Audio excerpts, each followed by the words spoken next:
प्रिय भाई और बहनों, आज का शुभ संदेश के लिए आप सभी को हम स्वागत करते हैं। कल के भारी दुख और संकट सब प्यार तेरा ही था मैंने न जाना।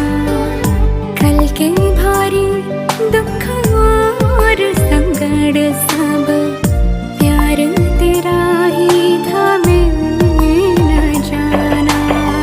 मुझे अपनाने और सीने से लगाने हर पल पुकारा मैंने ना जाना।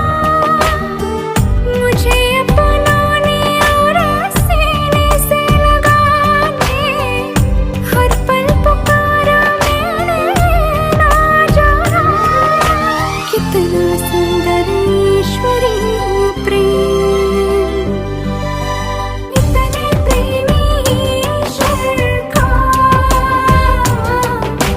कैसे करो धन्यवाद मैं। छोटे से इस जीवन को अर्पण करता श्री चरणों में। आज का संदेश परसों के दास वर्गीस जी से राजस्थान से बांटा जाएगा। प्रार्थना के साथ सुनिए। परमेश्वर के बहुमूल्य नाम की महिमा करता हूँ। एक बार और सुबह संदेश इस कार्यक्रम में हम सबको स्वागत करते हैं। पिछले कुछ समय से हम कुलोसियों की पत्री में से मनन करते थे। आज हम एक नया किताब जो पहला पत्रोस में से कुछ बात हम शुरू करेंगे। इसके लिए हम निकालेंगे पहला पत्रोस पहला अध्याय एक और दूसरी आयत हम पढ़ेंगे। पत्रस की ओर से जो यीशु मसीह का प्रेरित गए उन परदेशियों के नाम जो पुंदुस, गलतिया, कप्पदोनिया, आसिया और बिदुनिया में तिदर बिदर होकर रहते हैं और परमेश्वर पिता के भविष्य ज्ञान के अनुसार आत्मा के पवित्र करने के द्वारा आज्ञा मानने और यीशु मसीह के लहू के छिड़के जाने के लिए चुने गए हैं, तुम्हें अनुग्रह और शांति बहुत आयत से मिलती रहे। प्रभु के नाम की महिमा हो। हमेशा पत्रोस के संबंध में हम देखेगा तो पत्रोस प्रभु का एक प्रेरितों के रूप में हम देखते हैं। पत्रोस के बारे में मत्ती की सुसमाचार के अंदर काफ़ी बातें लिखा हुआ है। जब पत्रोस को प्रभु यीशु मसीह अपने सेवा के लिए चुन लिया है और इस बातों के बारे में हम ज़्यादा बोलना नहीं चाहता हूँ, लेकिन इस पत्री के अंदर जो कुछ बात लिखी हुई है इसकी कुछ बात हम मनन करेंगे और कुछ मेडिटेशन करने की जो बात है हम इसके ऊपर विचार करते हुए प्रभु को धन्यवाद देंगे। ये जो पत्री लिखने का उद्देश्य, पत्रोस की पहली पत्री मसीहों के नाम लिखी गई थी जिन्हें यहाँ परमेश्वर के चुने हुए लोग कहा गया है, जो अलग अलग देशों में तिधर बिधर गए हुए लोग जो प्रवेश मसीह के लिए चुने हुए था, उन लोगों को लिखी हुई एक पत्री के रूप में इस पत्री को हम देखते हैं।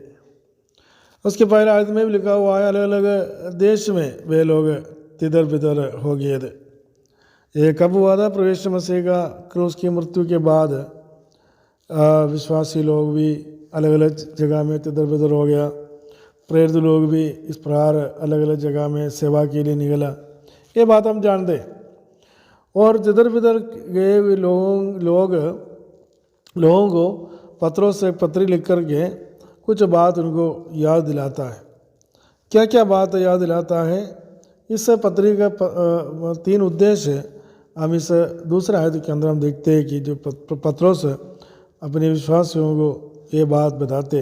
पहला बात बताते हैं, मतलब इस पत्री का जो उद्देश्य है ये बताते हैं कि परमेश्वर की आत्मा के पवित्र करने के द्वारा आज्ञा मानना प्रभु के लोगों के लिए सबसे पहले दिया हुआ एक आज्ञा है कि जो आज्ञा मानना, जिसका आज्ञा मानना है परमेश्वर का आज्ञा मानना है। हम उत्पत्ति की पुस्तक के अंदर हम देखते हैं जो आदम और हव्वा को बना के एदन बगीचा में रखा तो उनको क्या कहा था कि ये सब कुछ तू खा सकता है लेकिन एक वृक्ष का फल तू कभी ना खाना, एक आज्ञा दिया था। लेकिन क्या हुआ, ये आज्ञाओं का उल्लंघन हुआ, तब से मनुष्य पापी बन गया और परमेश्वर की महिमा से रहित हो गया और मृत्यु के कारण बन गया। आज्ञा मानना सबसे बड़ी बात है।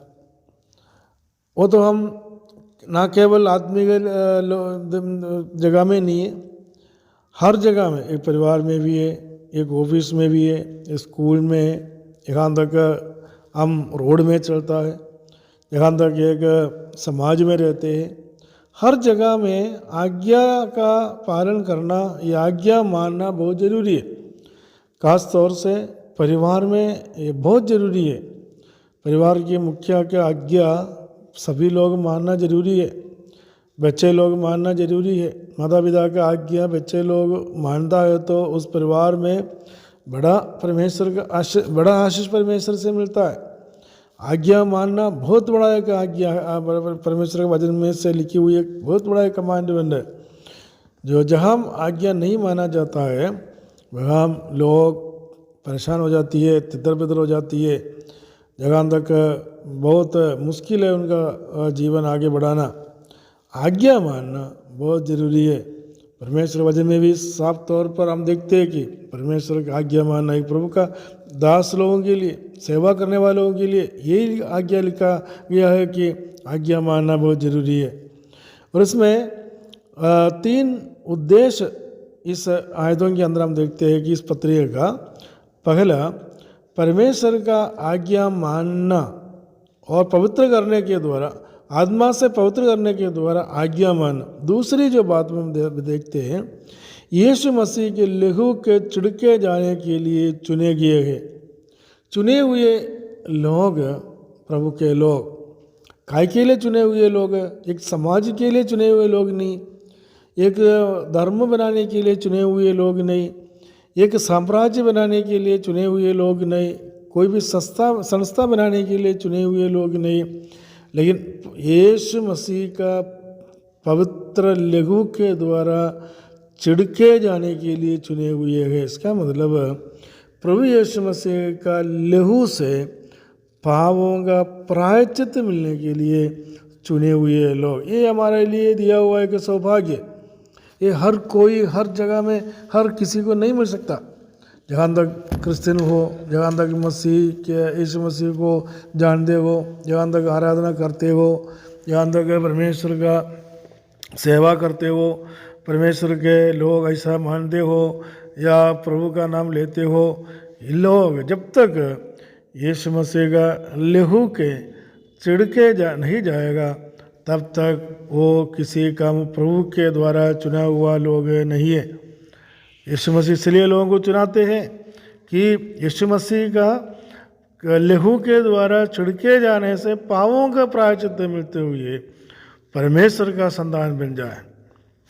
तीसरी जो उद्देश्य इस पत्री को लिखने का तीसरी उद्देश्य ये है कि तुम्हें अनुग्रह और शांति बहुत आज से मिलती रहे। परमेश्वर का अनुग्रह और परमेश्वर का शांति बहुत आयत से मिलना बड़ा एक अनुग्रह की बात, बड़ा एक परमेश्वर का एक इच्छा है। परमेश्वर यूँ चाहता है कि मेरा शांति, मेरा अनुग्रह तुम सबके घर में हो, तुम सबका परिवार में हो। लेकिन मनुष्य क्या करते हैं, ये जो परमेश्वर का अनुग्रह और शांति लेना नहीं चाहता है या मांगना नहीं चाहता है या अपना जीवन में अमल करना नहीं मांगता है और बोलता है तुम्हें शांति मिले, शांति मिले, या यूँ बोलता है कि मुझे शांति दे दो। लेकिन ये शांति और अनुग्रह कब आएगा मनुष्य के जीवन में? जब मैं परमेश्वर देना चाहता है तब हम लेने वाला बन जाता है, या जब लेने के लिए अपना काम कर सकता है, उनको परमेश्वर का अनुग्रह और शांति मिलेगा। तो इस पत्र का 3 जो उद्देश्य हमने देखा, एक तो परमेश्वर की आज्ञा मानना, दूसरा प्रवेश मसीह के लहू के द्वारा छिड़काव पाकर परमेश्वर के द्वारा चुना हुआ बनना, तीसरा परमेश्वर का अनुग्रह और शांति हमारा जीवन में मिलते रहना। इस वचन के द्वारा परमेश्वर में सहायता करे, मदद करे। प्रभु के आगमन में कोई देरी हो तो हम आगे भी इस किताब पत्री में से विचार करेंगे। प्रभु के नाम की महिमा हो।